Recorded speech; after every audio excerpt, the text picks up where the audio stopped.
Pessoal, hoje eu queria refletir em cima de uma coisa que me intriga bastante e eu tenho certeza que intriga todas as pessoas, que é a reflexão sobre a existência ou não de um Deus, né? De uma vontade superior que nos colocou aqui. E aí eu estava refletindo, quer dizer, estou sempre refletindo, né? Como a maioria das pessoas sobre isso. Mas dentro da minha própria cabeça, como que às vezes soa tão contraditório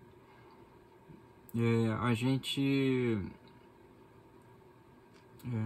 não acreditar, né? Duvidar do que está por trás, que existe algo muito mais forte por trás do que a gente pode compreender e que teria colocado a gente aqui. Porque pelo seguinte, pensando pela cabeça de um cientista, né? Enfim,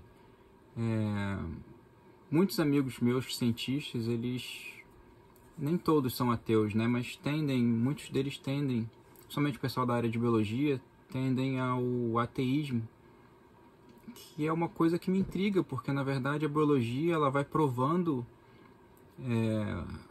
como é magnífico, né? A existência.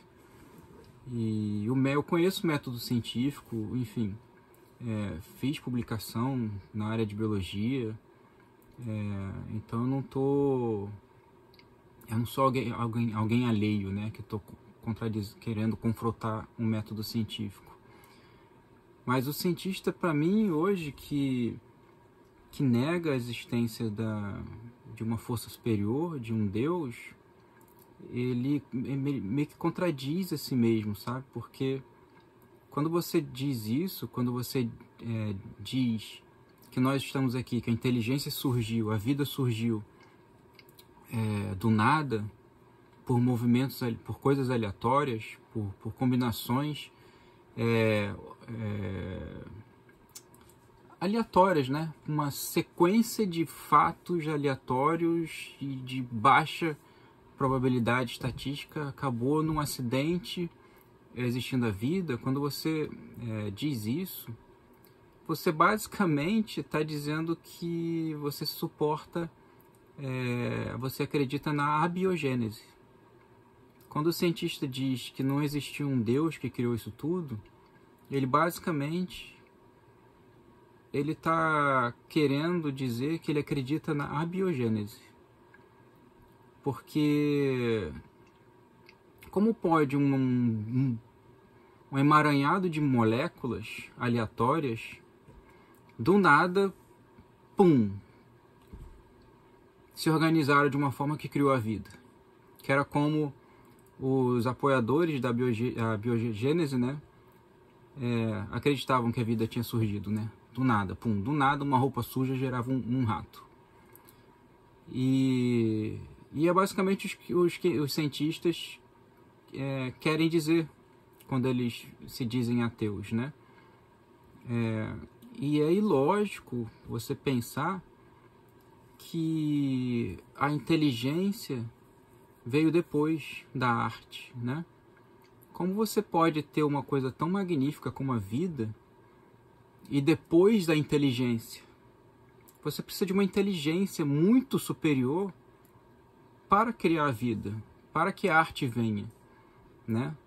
Para que venha a complexidade, sabendo como ela é complexa e inimanipulável para o ser humano até hoje. Porque se é assim, se um emaranhado, uma poça, né, de moléculas nas condições ideais pode gerar vida, como pode até hoje a gente não ter conseguido gerar vida? Sendo que a gente manipula muito bem todas essas moléculas, a gente descreve todos os possíveis processos que aconteceram, todas as condições normais de temperatura e pressão para isso acontecer, mas até hoje o homem não consegue gerar vida. Por que será?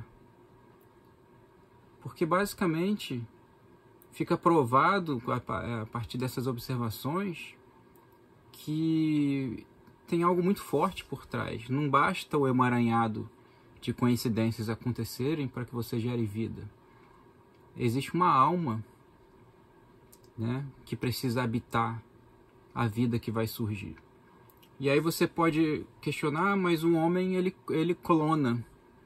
Nós temos a engenharia genética que nós já somos capazes de clonar outros seres vivos. Exatamente, a gente clona. E quando a gente clona, o ser que a gente clonou tem alma? Tem. Então por que a gente consegue clonar e tem alma? Pelo mesmo motivo que a gente consegue procriar. Nós colocamos um zigoto, cada um de nós temos dentro da gente um zigoto, né? Um ovo. E o sexo oposto da mesma forma. Tem um zigoto ali dentro, um ovo. Quando esses zigotos se juntam, nós temos o início dessa vida. E quando isso acontece, basicamente você tem uma alma que vai habitar aquela vida que está vindo. Mas por que no clone também a gente consegue ter uma alma que está vindo? Pela minha reflexão, fica claro que a gente tem a permissão, a gente tem autorização espiritual para trazer vida a esse plano. Nós temos autorização espiritual para isso, certo? Tanto que a gente tem um zigoto, tá aí a autorização. Então a gente não viola a lei do universo, da procriação. A gente não está violando. Quando a gente clona, você não viola nenhuma lei. A lei está posta para aí. Nós temos autorização espiritual para trazer novas almas em novos corpos. Todo ser vivo tem essa autorização espiritual. Agora, nós não temos o poder desse Deus, dessa força, de criar almas, de criar a própria alma. A partir do momento que você produz um novo ser vivo, seja pelo seu zigoto, seja por manipulando outros zigotos, você não está violando nenhuma lei universal,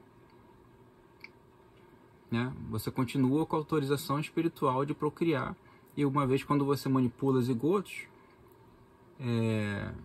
é como se o universo, né, essa força superior a Deus, ele cumpre a lei dele. Tá ok, tá aí, tá essa alma aqui que vai abrigar esse novo corpo que está sendo produzido. Mas nós não conseguimos produzir o zigoto. A gente não consegue tirar da poça, do emaranhado de substâncias, a vida. E aí, com isso fica aquela questão, por que a gente consegue imitar Deus, né? Nesse termo, mas a gente não consegue compreender Deus. A gente consegue fazer mais ou menos a coisa mais divina que a gente pode se imaginar, que é copiar Deus, mas a gente não consegue compreender Deus, né? E eu trago novamente a alusão ao Sol, né? É como o raio do Sol, é como o raio de Sol. Ele sai do Sol, ele não é o Sol. Agora, ele é uma fração do Sol quando ele encontra um anteparo. O raio solar, quando ele encontra um anteparo, por exemplo, o nosso planeta, ele é uma fração do Sol. Só que ele não consegue compreender o Sol, porque ele não tem nem tempo para isso. É tão breve a existência desse raio, que quando ele cumpre o que o Sol determinou que ele fizesse, ele deixa de existir. Talvez seja isso que aconteça com a gente. E esse raio de Sol, quando ele não encontra nada, quando ele não tem um anteparo, o que acontece com ele? Ele vaga na escuridão.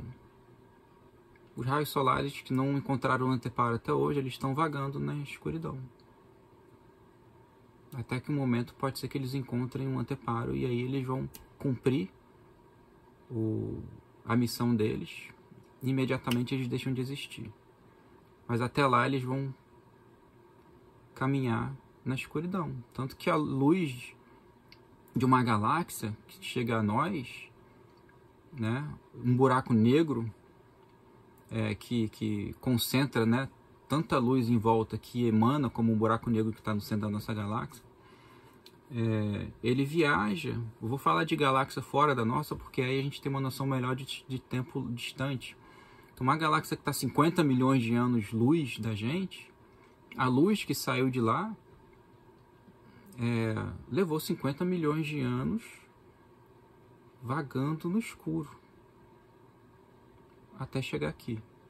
E aí encontrou o anteparo aqui na Terra, aqui no nosso telescópio. Então, um raio de luz no espaço, ele vaga no escuro até encontrar o anteparo. E eu acho que a humanidade, ela caminha no escuro até ela conseguir compreender, ter um breve lampejo do que é o Deus. E aí a gente encerra a nossa existência. Enfim, eu deixo essa reflexão, porque realmente, para mim, o cientista que hoje fala que a arte da vida saiu de uma poça aleatória de moléculas, ele basicamente está dizendo que a vida surgiu da biogênese, que vai de encontro a tudo que ele aprendeu na faculdade. E que a inteligência pode vir depois do nada, de uma poça de nada, e aí você tem a inteligência. Como é que pode isso? Bom, essa é a minha reflexão de hoje, que eu vou elaborar mais em outro vídeo para não ficar grande. Mas eu senti muito de trazer isso hoje. Eu gostaria que colegas, né, que se dizem ateus, refletissem um pouquinho sobre isso, principalmente a galera que é da área de biologia. Beleza, pessoal? Grande abraço aí.